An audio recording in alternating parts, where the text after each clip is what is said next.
So, hello guys. Today we are going to start stoichiometry. Stoichiometry क्या है और इसके रूल्स क्या हैं, ये किस काम आती है, ये सब चीजें हम बाद में डिस्कस करेंगे। स्टोशियोमेट्री पढ़ने से पहले हम कुछ बेसिक फंडे क्लियर करेंगे, अपने बेसिक्स बिल्ड करेंगे। तो उसके लिए ना कुछ छोटे छोटे टॉपिक्स उठाएंगे जिनसे हमारे काफी सारे बेसिक्स बिल्ड होंगे and then finally we will proceed towards stoichiometry. देखो, पहला टॉपिक हम उठाएंगे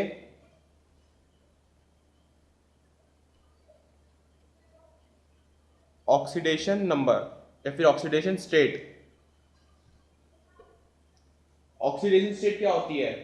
देखो, oxidation state is basically A डिनोशन, it is basically A notation जिससे हम डिनोट कर सकते हैं कि हमारे पास सपोज कोई एक कंपाउंड है, उसमें हर एलिमेंट का जरूरी नहीं है कि चार्ज हो, हर एलिमेंट के ऊपर चार्ज हो भी सकता है, नहीं भी हो सकता, depending on the structure and depending on whether it is a ion और रेडिकल और a compound, simple neutral compound.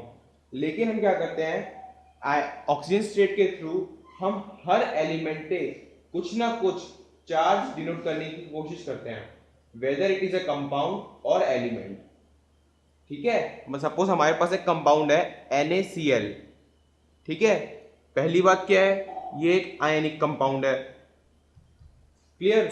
दूसरी चीज, हम क्या करते हैं, ऑक्सीडेशन ऑक्सीडेशन स्टेट निकालने के लिए हम कुछ ऐसा करते हैं कि हर एलिमेंट के ऊपर we will suppose a charge is present, okay, according to their electronegativity and electropositive characters, okay, so that the charge would be stable on that particular species. Now the total charge of the whole species would always be zero if it is a compound. Clear? जैसे कि इसमें पूरी species हमें clearly दिख रही है, NaCl is a neutral species, लेकिन अगर हम Na पे कुछ चार्ज डालें, Cl पे कुछ चार्ज डालें, तो we will have to put the charge in such a manner that the whole charge makes up to zero. और अगर हमारे पास कोई रेडिकल है, मान लो SO4 2 माइनस सल्फेट, तो इसमें हमें सल्फर और ऑक्सीजन पे चार्ज कुछ इस टाइप से पुट करने होंगे कि net charge should be come out to be -2। Clear? तो मतलब ऑक्सीडेशन स्टेट में हम क्या करते हैं, हर स्पीशीज के ऊपर, हर कॉन्स्टिट्यूएंट एलिमेंट के ऊपर कुछ चार्ज पुट करते हैं, ताकि जो नेक्स्ट नेट स्पीशीज है, होल कंपाउंड या फिर होल मॉलिक्यूल जो भी है, उस पे नेट चार्ज उतना ही आए जितना एक्चुअली प्रेजेंट है। ठीक है, इसके कुछ फंडे होते हैं, कुछ रूल्स होते हैं, वो देखते हैं। तो ऑक्सीडेशन स्टेट को यूज करने के लिए हमारे पास क्या फंडे होते हैं, उसके लिए पहला रूल जो देखते हैं, दैट इज एनी एलिमेंट और molecule has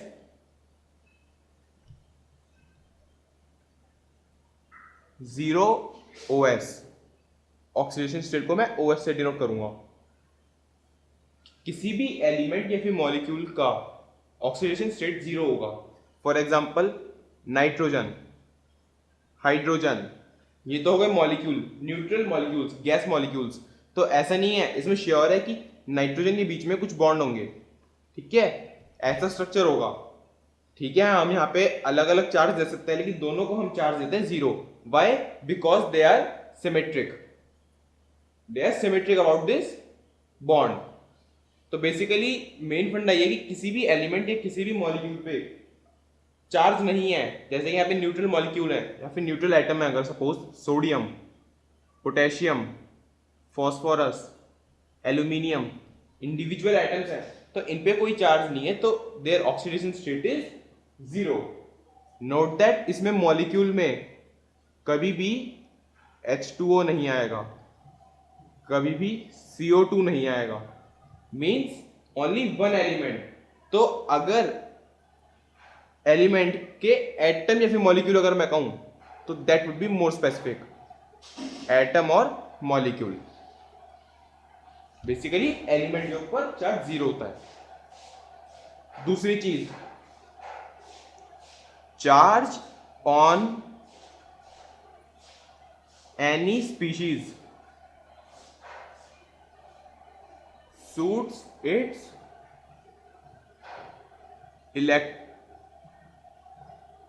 relative electronegative character. इसका मतलब क्या है? that if there is any species, then the charge on it or oxidation state of it would have to suit it relative electronegative character. मतलब अगर मेरे पास suppose दो species है count करने के लिए, ए और बी, अगर ए ज्यादा इलेक्ट्रोनेगेटिव है और मेरे पास चॉइस भी है कि मेरे को एक को पॉजिटिव चार्ज देना पड़ेगा and I would have to provide negative oxidation state to another one, तो मैं नेगेटिव ऑक्सीडेशन स्टेट किसको प्रोवाइड करूंगा? हो सकता है दोनों ही एक्चुअली इलेक्ट्रोनेगेटिव हो, बट मैं रिलेटिवली चेक करूंगा कि ए और बी में से कौन सा एलिमेंट इलेक्ट्रोनेगेटिव ज्यादा है। अगर ए इलेक्ट्रोनेगेटिव ज्यादा है तो I will provide negative oxidation state to A and B को मिलेगी पॉजिटिव ऑक्सीडेशन स्टेट। तो ये हमारा हुआ सेकंड फंडा। थर्ड चीज हम देखेंगे कि पहली बात तो ये कि कुछ एलिमेंट्स के लिए आपको ऑक्सीडेशन स्टेट याद ही हो जानी चाहिए। जैसे सोडियम की हमेशा 1 होगी। सोडियम के लिए बात नहीं करूंगा, मैं कहूंगा alkali metals. Alkali metals first group metals, जो फर्स्ट ग्रुप एलिमेंट्स हैं उनकी हमेशा ऑक्सीडेशन स्टेट +1 रहेगी। एल्कलाइन अर्थ मेटल्स, इनकी ऑक्सीडेशन स्टेट हमेशा +2 रहेगी ऑलवेज। ठीक है, एल्कली अर्थ मेटल्स में हाइड्रोजन भी आता है, और एल्कलाइन अर्थ मेटल्स ऐसे आप जानते हो कैल्शियम, बेरियम, मैग्नीशियम, ये सब आएंगे हमारे अल्कलाइन अर्थ मेटल्स में। तो इन सब की ऑक्सीडेशन स्टेट 2 रहेगी। तो कुछ फंडे तो ये हुए। इसी तरह से अगर ऑक्सीजन की बात करें तो ऑक्सीजन की तो 0 है, ये हमें पता है। But if oxygen is present in a compound, then its oxidation state is -2 mostly। देखो मैंने क्या कहा, ऑक्सीडेशन स्टेट ऑक्सीजन की, प्योर ऑक्सीजन की तो 0 होगी। और ऐसा भी है कि आपको ये सोचो, कंफ्यूज नहीं होना है कि एल्कलाइन अर्थ मेटल से फिर एल्कली मेटल्स की ऑक्सीडेशन स्टेट +1 या +2 हमेशा रहेगी। नहीं, अगर वो प्योर है जैसे सोडियम, पोटेशियम एलिमेंटल फॉर्म में है, देन उनकी ऑक्सीडेशन स्टेट 0 होगी, जो हमारी पहले पॉइंट में बात हुई थी। लेकिन अगर वो किसी कंपाउंड में, तब ये रूल फॉलो होते हैं कि उनकी +1 रहेगी, उनकी हमेशा +2 रहेगी, ऑक्सीजन की मोस्टली -2 रहेगी। अब हमें मोस्टली वर्ड ने कंफ्यूजन कर दी कि -2 मोस्टली रहेगी, लेकिन -2 के अलावा और क्या हो सकती है? देखो उसके कुछ एग्जांपल्स हैं, एक्सेप्शंस हैं बेसिकली -2 के लिए। जनरली तो -2 देखने को मिलती है। जैसे एग्जांपल ले लो आप कोई भी, CO2 -2 मिलेगी इसमें ऑक्सीडेशन स्टेट। Na2O सोडियम की जो ऑक्साइड होती है, इसमें -2 मिलेगी। H2O इसमें भी -2 मिलेगी। तो फिर एक्सेप्शंस कहाँ हैं? वो एक्सेप्शंस देखें कि कुछ एक्सेप्शंस क्या है कि जिसमें ऑक्सीडेशन स्टेट ऑक्सीजन की चेंज हो जाती है।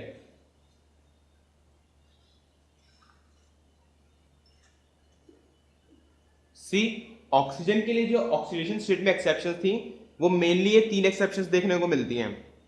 पेरोक्साइड्स, Na2O2।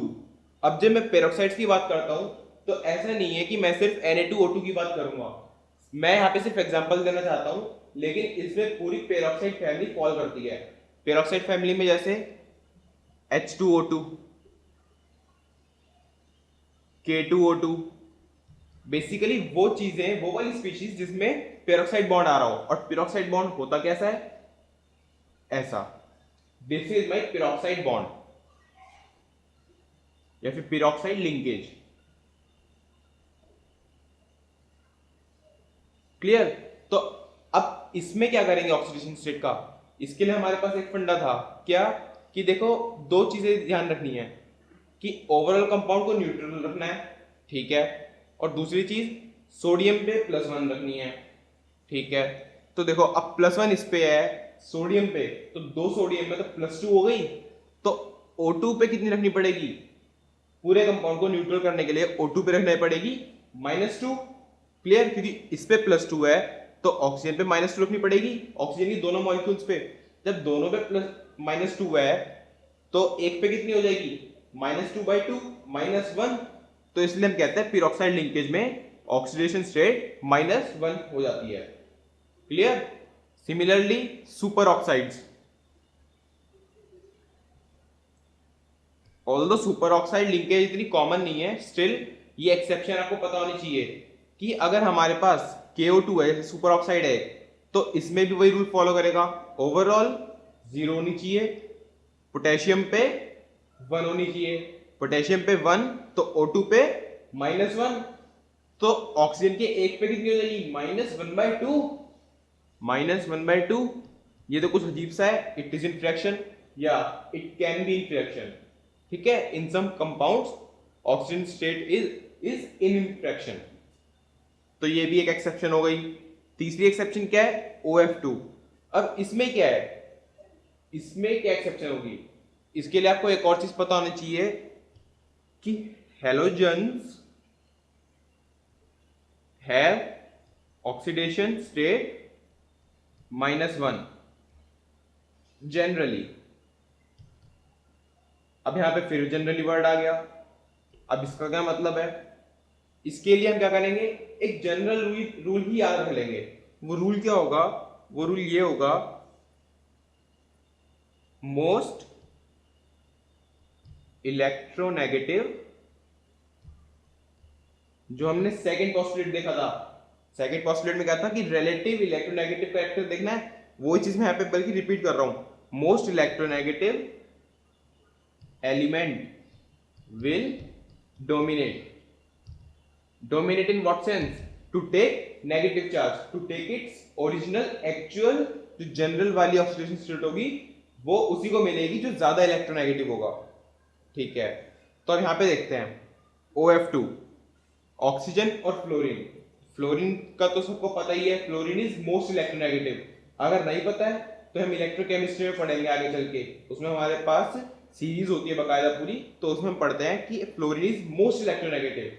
ठीक है, तो फ्लोरीन सबसे ज्यादा इलेक्ट्रोनेगेटिव हो गया, तो फ्लोरीन ऑक्सीजन से भी ज्यादा इलेक्ट्रोनेगेटिव है, तो इसका मतलब फ्लोरीन विल डोमिनेट कि उसको कौन सी ऑक्सीडेशन स्टेट चाहिए। और फ्लोरीन को कौन सी चाहिए, हैलोजन को चाहिए होती है -1, तो फ्लोरीन की हो गई -1, दो फ्लोरीन की हो गई -2, और पूरे को न्यूट्रल करने के लिए ऑक्सीजन की हो गई +2। ग्रेट। कहां तो इसकी जनरल ऑक्सीडेशन स्टेट होती थी +2 -2 ऑक्सीजन की, क्योंकि ये इलेक्ट्रोनेगेटिव है तो इसकी ऑक्सीडेशन स्टेट हम लिखते हैं जनरली -2। बट यहां पे इतनी जबरदस्त एक्सेप्शन आई कि इसकी ऑक्सीडेशन स्टेट +2 हो चुकी है। क्लियर। तो दीज आर सम फंडे। अब इसी तरह से जैसे हैलोजन में भी एक्सेप्शन हो सकती है, हैलोजन में एक्सेप्शन क्या होगी, IF7। अब इसमें दोनों हैलोजन आ गए, आयोडीन और फ्लोरीन। कंपेयर कैसे करें, हमें पता है कि जब हम एक ग्रुप में डाउनवर्ड्स जाते हैं तो इलेक्ट्रोनेगेटिविटी डिक्रीज होती है, तो इसका मतलब फ्लोरीन स्टिल सबसे ज्यादा इलेक्ट्रोनेगेटिव है, वो आयोडीन से भी ज्यादा इलेक्ट्रोनेगेटिव है। तो हम क्या करेंगे, फ्लोरीन को डोमिनेट करने देंगे। फ्लोरीन कहेगा मैं -1 ऑक्सीजन स्टेट लूंगा। कहना तो आयोडीन को भी यही था, लेकिन आयोडीन ज्यादा इलेक्ट्रोनेगेटिव नहीं हो पाया, आयोडीन कम इलेक्ट्रोनेगेटिव है, तो दैट इज वाई हम क्या करेंगे, फ्लोरीन को -1 ऑक्सीडेशन स्टेट दे देंगे। तो फ्लोरीन की हो गई -1, तो साथ फ्लोरीन कितनी हो जाएगी -7, और न्यूट्रल करने के लिए आयोडीन की हो जाएगी +7। तो ये हुई एक्सेप्शन। ठीक है, इसी टाइप से एक एक्सेप्शन होती है हमारी हाइड्रोजन में। जैसे हाइड्रोजन में हमने कहा था कि जनरली +1 होती है, वहां पे हमने कहा था ऑलवेज, लेकिन मैं दोबारा अपने आप को करेक्ट करूंगा कि हाइड्रोजन की +1 होती है जनरली, बट इसमें एक एक्सेप्शन सबसे ज्यादा देखने को मिलती है, that is LiH, lithium hydride. अब इसमें क्या करें, देखो इसमें क्या होगा, दोनों एल्कली मेटल्स आ गए, तो कैसे कंपेयर करें, अब इसी रूल को थोड़ा ऑपोजिट कर लो, most electropositive element will dominate to take positive electronegative state, positive oxidation state. Clear, most electropositive element will dominate to take positive OS। तो अब इसमें ज्यादा इलेक्ट्रोपॉजिटिव कौन सा है, हमें ये भी पता है या नहीं पता तो पीरियोडिक टेबल में हम पढ़ेंगे बाद में कि जैसे जैसे हम एल्कली मेटल्स के ग्रुप में डाउनवर्ड जाते हैं तो उसमें इलेक्ट्रोपॉजिटिव कैरेक्टर इंक्रीज होता है। जब इलेक्ट्रोपॉजिटिव कैरेक्टर इंक्रीज होता है तो obviously lithium is more electropositive with respect to hydrogen, तो लिथियम की मर्जी चलेगी, वो +1 ऑक्सीडेशन स्टेट ले लेगा जो उसकी हमेशा होती है। अब हाइड्रोजन क्या करेगा, पूरे को न्यूट्रल बनाने के लिए इसको कॉम्प्रोमाइज करना पड़ेगा, so it will take -1। This is the exception. ठीक है, तो अगर अब हम एक जनरल आइडिया लें कि कुछ ऑक्सीडेशन स्टेट्स हमने याद कर ली, कुछ तो हमें पता चल गई, लेकिन हमें कोई भी अगर कंपाउंड दे देता है तो हम पता कैसे लगाएंगे कि इस कंपाउंड में इस स्पीशीज की इलेक्ट्रो ऑक्सीडेशन स्टेट ये है। उसके लिए देखो क्या करना होगा, मान लो कोई भी कंपाउंड है ए और बी के बीच में, it may be ionic, it may also be covalent. ठीक है, तो पहले तो ये सोचना ही नहीं है कि आयनिक है या कोवेलेंट है, सीधा सीधा दोनों में कॉमन स्टेप रहेगा क्या, कि जो भी बॉन्डिंग है उस कंपाउंड में वो सारे बॉन्ड्स आप तोड़ दो। और तोड़ने किस तरह से हैं, वो उनके हर बॉन्ड्स हमें हेटेरोलाइटिकली तोड़ने हैं। हेटेरोलाइटिकली मतलब कि उसे इस तरह से तोड़ना कि सारा का सारा बॉन्ड सिर्फ एक एलिमेंट पे शिफ्ट हो। जैसे कि अगर NaCl से बात करें तो NaCl कहता है कि it is electropositive, it is electronegative, तो बॉन्ड की टेंडेंसी किस साइड होगी जाने की, टुवर्ड्स क्लोरीन, क्योंकि बॉन्ड में क्या होता है इलेक्ट्रॉन्स, तो इलेक्ट्रॉन क्लाउड सारा क्लोरीन पे आ जाएगा। सोडियम पे प्लस चार्ज, क्लोरीन पे माइनस चार्ज, तो इस टाइप से बनती है कि सोडियम की इलेक्ट्रोपॉजिटिव कैरेक्टर की वजह से हमेशा ऑक्सीडेशन स्टेट 1 रहती है और क्लोरीन की -1, क्योंकि ये हैलोजन है। इसी तरह से अगर हमारे पास कोई भी कंपाउंड हो, सपोज हमारे पास CO2 है, क्लियर, तो इसके लिए देखो कैसे करेंगे, CO2 का स्ट्रक्चर बनाओ जरा। CO2 का स्ट्रक्चर कुछ इस टाइप का होता है। अब इसमें मुझे क्या करना है, वही बॉन्ड्स तोड़ने हैं, लेकिन बॉन्ड को उस साइड शिफ्ट करना है जिस साइड इलेक्ट्रोनेगेटिव कैरेक्टर ज्यादा हो। तो हमेशा ऑक्सीजन का इलेक्ट्रोनेगेटिव कैरेक्टर ज्यादा है यहाँ पे तो कार्बन से, तो क्या करेंगे, ये वाले 2 बॉन्ड तोड़े, तो 2 बॉन्ड मतलब कितने इलेक्ट्रॉन्स, 4 इलेक्ट्रॉन्स। 2 बॉन्ड तोड़ने के बाद जैसे यहाँ पे एक बॉन्ड तोड़ने से 1 का चार्ज आ रहा था, उसी तरह से यहाँ पे 2 बॉन्ड तोड़ने पर 2 का चार्ज आएगा, तो ऑक्सीजन के ऊपर -2, कार्बन के ऊपर कितना आएगा, +2 फॉर टाइम बिंग। अब क्या करेंगे, दूसरे वाले बॉन्ड तोड़ेंगे, उसमें फिर से ऑक्सीजन आया, उस पर वही -2, कार्बन पे फिर से +2, तो ये हो गया कार्बन पे +4। तो like this oxidation state of any compound can be determined. लेकिन अब हर कंपाउंड की ऑक्सीडेशन स्टेट निकालने के लिए हो सकता है हमारे स्ट्रक्चर ना पता हो, तो स्ट्रक्चर ना पता हो उस केस में हम क्या करते हैं, हम उसमें बॉन्ड की इतनी ज्यादा टेंशन नहीं लेते, हम उसमें सीधा हमें जितनी ऑक्सीडेशन स्टेट्स पता है उनको अप्लाई करके जो रिमेनिंग है वो निकाल लेते हैं। इसके लिए कुछ एग्जांपल्स डिस्कस करते हैं।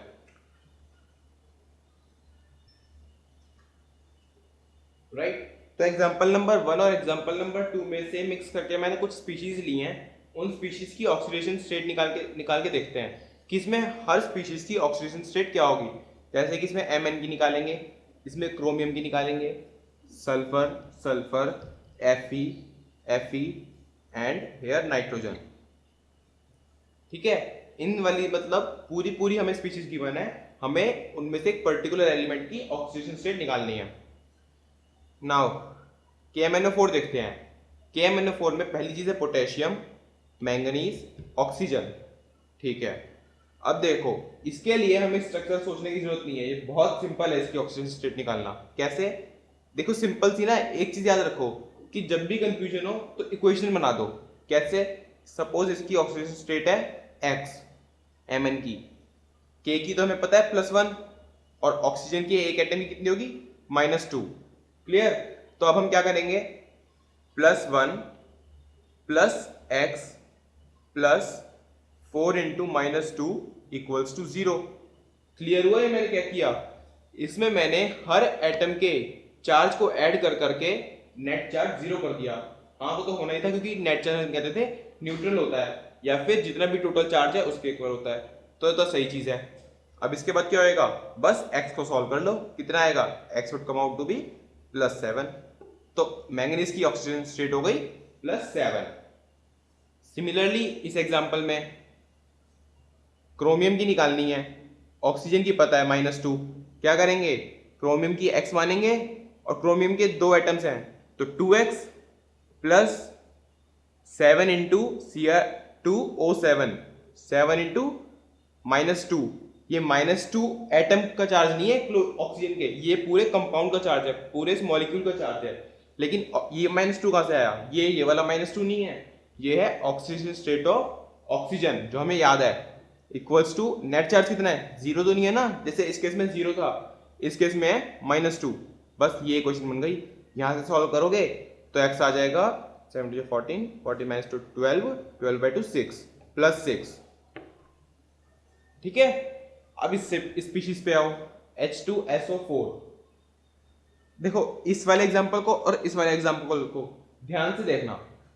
H2SO4 की निकालते हुए हमने सीधा ये वाला मेथड अप्लाई करा, हाइड्रोजन की +1, सल्फर की मानी x, ऑक्सीजन की हमें पता है -2, तो इक्वेशन बनाते जरा, +1 इंटू 2 प्लस, या फिर इसको उल्टा लिख सकते हो आप, 2 into +1 plus x plus 4 into -2 equals to 0, net charge 0 है, सल्फ्यूरिक एसिड, तो x आ जाएगा यहाँ से 4 2 जाए 8 6 इक्वल्स टू +6। ठीक है, सल्फर की +6 आ गई और ये सूट करती भी है, पता है क्यों, क्योंकि ऑक्सीजन फैमिली में जो आता है सल्फर पे 6 वैलेंसी सूट करती है। ठीक है, इसकी थोड़ी सी और बात बाद में करते हैं, अब इस पे आते हैं, इसमें इसी मेथड से निकाल के देखते हैं, +1 x -2, 2 into +1 plus x plus 5 into -2 equal to 0, यह आ जाएगा x इक्वल्स टू 8, यहां से x की वैल्यू आ गई 8। अब बताओ कि इन दोनों स्पीशीज में क्या डिफरेंस है, यहाँ पे 8 आ गई, लेकिन सल्फर की कभी भी वैलेंसी आप आगे चल के पढ़ोगे 8 कभी भी नहीं हो सकती, तो यहाँ पे 8 कैसे आ गई, इसका मतलब हमने कहीं मिस्टेक करी है, रॉन्ग, क्योंकि सल्फर फैमिली की ये प्रॉपर्टी है कि उसकी इलेक्ट्रॉनिक कॉन्फ़िगरेशन कुछ इस टाइप की है कि उसमें से जब आप इलेक्ट्रॉन विड्रॉ करोगे तो 8 इलेक्ट्रॉन विड्रॉ नहीं कर सकते, मतलब उस पर +8 का चार्ज नहीं दे सकते, 6 इलेक्ट्रॉन्स निकाल सकते हो, 2 इलेक्ट्रॉन्स निकाल सकते हो, बट 8 नॉट पॉसिबल, क्योंकि उसके पास वैलेंस शेल में जो फाइनल शेल होता है उसमें तो 8 इलेक्ट्रॉन्स है ही नहीं। ठीक है ना, तो इस वजह से इसमें ये गलत है। अब गलती कहाँ हुई, स्ट्रक्चर से बात करते हैं, हमने स्ट्रक्चर छोड़े ना, यहाँ पे स्ट्रक्चर से बात करते हैं। H2SO4 का स्ट्रक्चर होता है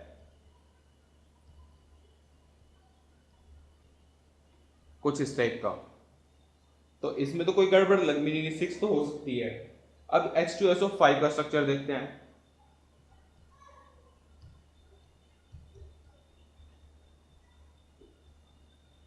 this is the structure of H2SO5। अब यहां पे गड़बड़ हुई, बिल्कुल ही, कहां हुई, इस पोर्शन में क्या गड़बड़ हुई, इसमें गड़बड़ ये हुई कि यहाँ पे पिरोक्साइड बॉन्ड दिख रहा है, ऑक्सीजन ऑक्सीजन के बॉन्ड है, तो ये तो पिरोक्साइड बॉन्ड होता है, तो इसका क्या करें, इसने गड़बड़ कैसे की, हमने याद किया था कि पिरोक्साइड बॉन्ड में ऑक्सीजन की वैलेंसी हमेशा, या फिर ऑक्सीजन की OS हमेशा -1 लेनी चाहिए, और हमने हर ऑक्सीजन को एक जैसा मान के सबकी -2 ले ली, तो ये तो गड़बड़ हो गई ना, तो इसलिए क्या करेंगे, इन दोनों ऑक्सीजन के लिए -1 लेंगे और इन तीनों ऑक्सीजन के लिए -2 लेंगे, तो उस तरह से सॉल्व करके हमारे पास µx आ जाएगा। जैसे अगर इसको सॉल्व करें तो ये हो जाएगा, हाइड्रोजन की कितनी है 1 प्लस इस वाले हाइड्रोजन की भी 1, तो ये तो हो गया 2। ठीक है, अब इन दोनों ऑक्सीजन की कितनी है, इन दोनों ऑक्सीजन की है 1 और 1, -1 इंटू 2।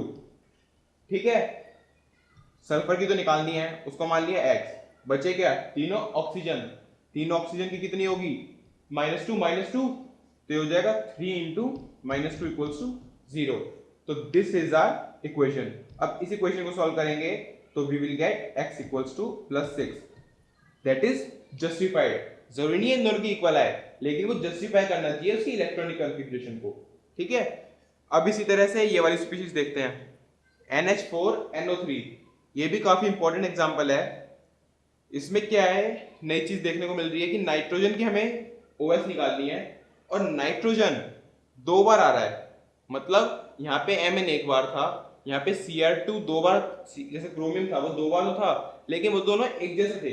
अब यहाँ पे हो सकता है कि स्ट्रक्चर में इन दोनों की पोजीशन कुछ डिफरेंट हो, दोनों कुछ अलग अलग सिचुएशन में प्रेजेंट हो सकता है सेम में हो, हमें कोई आइडिया नहीं है। तो हम कैसे निकालेंगे इसकी ऑक्सीडेशन स्टेट? आज सपोज इसकी भी x मान लो कि इसकी भी x मान लोगे, चलो करके देखते हैं।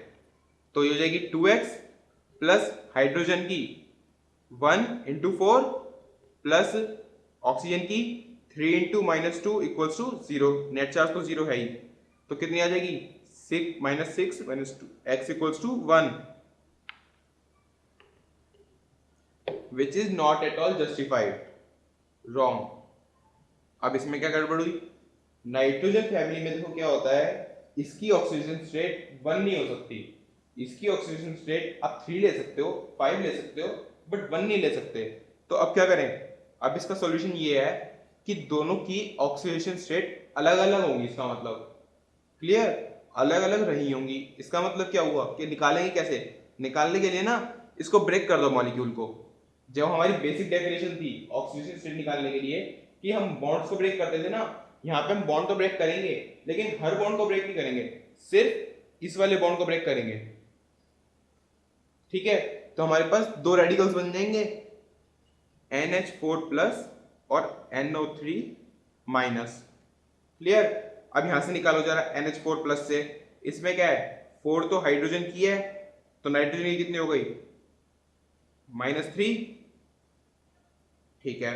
अच्छा यहां से निकालें तो यहां से नाइट्रोजन की कितनी होगी 3 into -2, 3 into -2 plus x equals to -1, तो x इक्वल्स टू 5,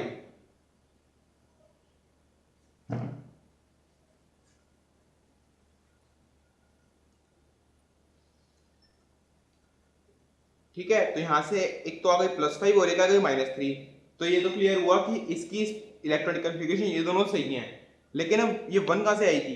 देखो 1 आप नोट कर सकते हो इन दोनों की एवरेज है, क्योंकि हमने यहाँ पे ऐसा ट्रीट किया था कि दोनों नाइट्रोजन एक जैसे हैं, वो एक जैसे थे नहीं।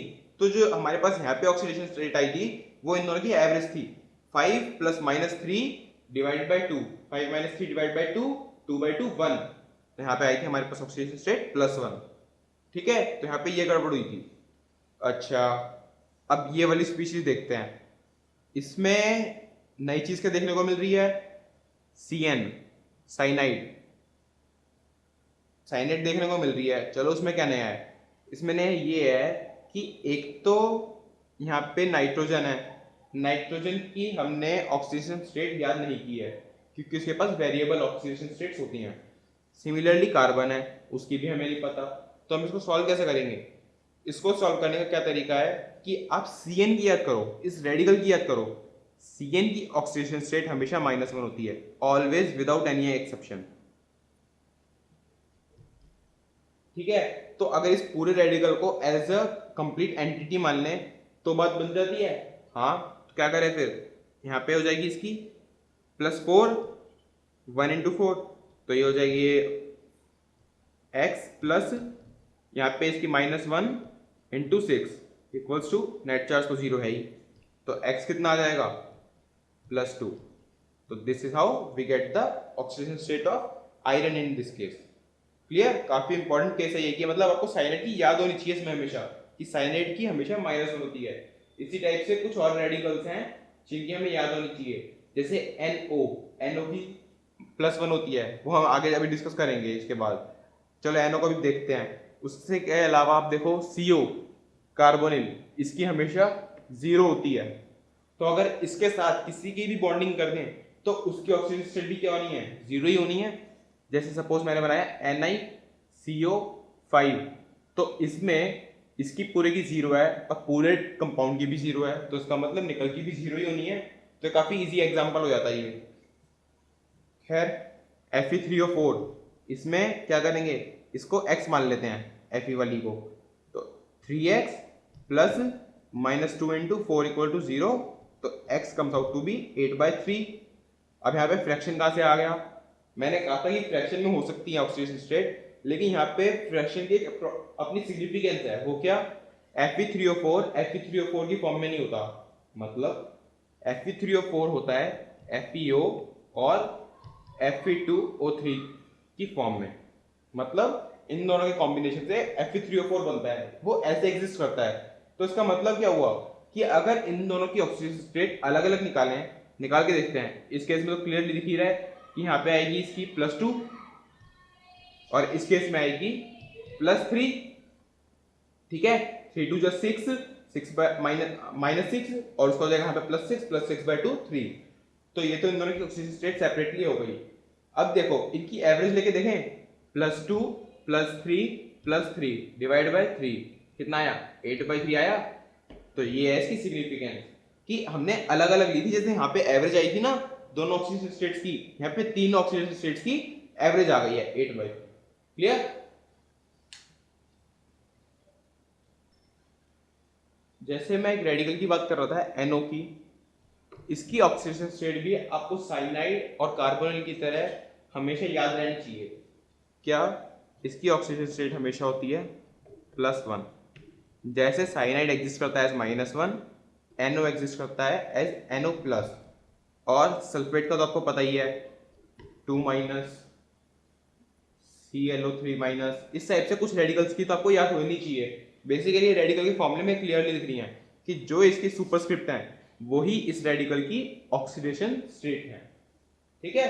तो इसके अलावा एक चीज और है कि आपको रिएक्शंस पता होनी चाहिए कि ऑक्सीडेशन और रिडक्शन रिएक्शन क्या होती हैं, वो बताता हूं मैं आपको। ऑक्सीडेशन और रिडक्शन रिएक्शन आपने पढ़ी होंगी पहले कि ऑक्सीडेशन रिएक्शन हम कहते थे पहले कि oxidation reaction are those reactions in which there is gain of oxygen और लॉस ऑफ हाइड्रोजन। इसी तरह से आपने रिडक्शन रिएक्शन कुछ ऐसे याद करी होगी कि reduction reaction is the reaction in which there is gain of hydrogen और लॉस ऑफ ऑक्सीजन। ठीक है, that definition is not wrong, लेकिन वो डेफिनेशन अब हमारे कुछ खास काम नहीं आएगी। अब जो डेफिनेशन हमारे काम आएगी दैट इज कि oxidation is the reaction in which there is increment in oxidation state. ठीक है, इसका मतलब क्या हुआ कि ऑक्सीडेशन का मतलब क्या हुआ, इंक्रीज इन ऑक्सीडेशन स्टेट। इसका मतलब और है, एक और है क्या, लॉस ऑफ इलेक्ट्रॉन्स। हाँ वो तो ऑब्वियस है, जब इलेक्ट्रॉन लूज होंगे तभी तो ऑक्सीडेशन स्टेट बढ़ेगी, तभी तो उस पर चार्ज बढ़ेगा, ठीक है। इसी तरह से रिडक्शन है वो इसका जस्ट ऑपोजिट है। रिडक्शन क्या मतलब है, डिक्रीज इन ऑक्सीडेशन स्टेट, पहली डेफिनेशन, या फिर गेन इन इलेक्ट्रॉन। वो तो ऑब्वियस ही है कि जब ऑक्सीजन स्टेट को डाउन करना है और कम करना है तो इलेक्ट्रॉन्स गेन ही कराने पड़ेंगे, तभी तो नेगेटिव चार्ज इसमें ऐड होता रहेगा। तो ये दो इनकी डेफिनेशन हो गई, ठीक है। तो ऑक्सीडेशन रिएक्शन और रिडक्शन रिएक्शन इन दोनों के कॉम्बिनेशन से बनती है रिडॉक्स रिएक्शन। रिडॉक्स रिएक्शन का मतलब क्या होता है, redox reaction is basically a reaction in which reduction and oxidation are simultaneously occurring। और ये होता भी है कि ऑक्सीडेशन कभी भी अकेले नहीं हो सकती, रिडक्शन भी कभी अकेले नहीं हो सकती, दोनों चीजें साइमल्टेनियसली होनी ही पड़ेंगी। क्यों? क्योंकि देखो इसमें क्या है, लॉस ऑफ इलेक्ट्रॉन, इसमें क्या है, गेन ऑफ इलेक्ट्रॉन। तो जब ये लूज करेगा इलेक्ट्रॉन तभी तो कहीं पे गेन होगा, वरना इलेक्ट्रॉन कोई हवा में तो आ नहीं रहे कि कोई भी गेन कर लेगा। तो इसलिए दोनों रिएक्शन हमेशा साथ साथ होंगी, तो इसलिए कहते हैं, इनको कहते हैं redox reactions.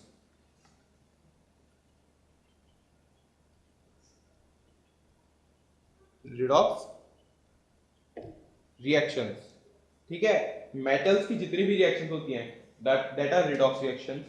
For example Mg plus H2SO4। अब इसमें देखो आंसर आएगा आपका MgSO4 प्लस हाइड्रोजन, ठीक है। अब इसमें चेंजेस क्या क्या हुए, इसमें हुआ कि Mg तो यहाँ पे एलिमेंटल फॉर्म में था, इसकी ऑक्सीडेशन स्टेट थी इनिशियली 0। यहाँ पे देखो हाइड्रोजन की बात करते हैं, हाइड्रोजन की यहाँ पे ऑक्सीडेशन स्टेट थी +1, ठीक है।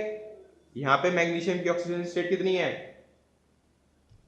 SO4 से जुड़ा हुआ है तो +2 है, कंपाउंड में इसकी ऑक्सीडेशन स्टेट +2 होती है, ठीक है।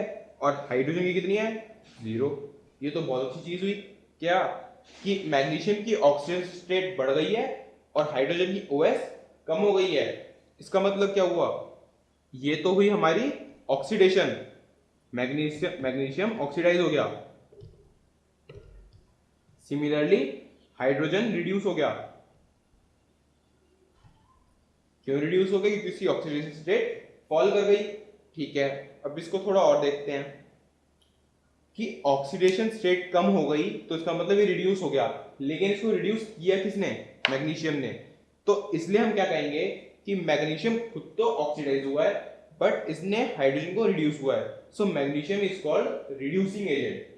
ठीक है, the one that reduces the other species is called reducing agent, या फिर जो खुद ऑक्सीडाइज हो जाए उसको रिड्यूसिंग एजेंट कहते हैं। जो खुद रिड्यूस हो जाए इसका मतलब वो दूसरे को ऑक्सीडाइज कर रहा है, तो वो हो जाएगा oxidising agent.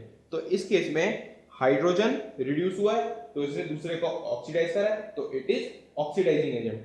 Similarly magnesium is reducing agent क्योंकि ये खुद ऑक्सीडाइज हुआ है। तो ये दोनों टर्म्स ऑक्सीडाइजिंग एजेंट और रिड्यूसिंग एजेंट आपको पता होनी चाहिए।